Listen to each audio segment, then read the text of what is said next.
hate Tramadol and all my homies hate Tramadol. It's an SNRI wearing an opioid skin suit. Well said, Kyle. I also got a question on Instagram from a nurse practitioner who said, will you please explain why you are not a fan of Tramadol use in psychiatry? And I said, of course, I'll make a video on it. So as Kyle eloquently said, Tramadol is an SNRI wearing an opioid skin suit. And he is absolutely right. This is what Tramadol looks like, and that's its enantiomer.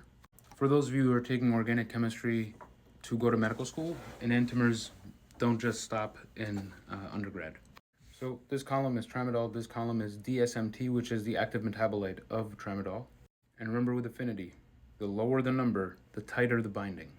So MOR, DOR, KOR. That is the mu opioid, the delta opioid, and the kappa opioid receptor. The mu opioid receptor is the thing that gives feelings of euphoria and pain relief. But then we also see the SERT, which is the serotonin transporter, and it binds pretty strongly to that as well. And if you go down, it also binds to the norepinephrine transporter, the dopamine transporter, 5-HT serotonin 1A, 2A, 2C, and serotonin 3.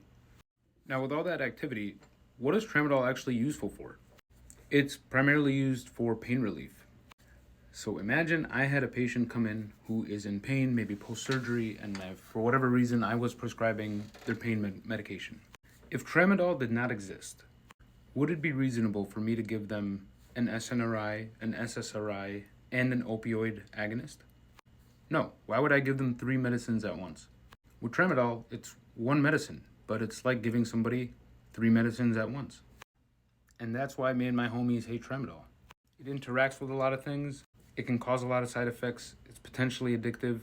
And to be quite honest with you, it's not even like the best thing for pain relief. With that being said, Tramadol works really well for a lot of people out there. So this is in no way to shame their Tramadol use or to make people feel bad about finding a medication that really works for them.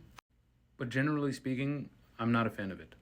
And not due to any inherent bias. It's more due to the fact that it can cause a lot of problems for people.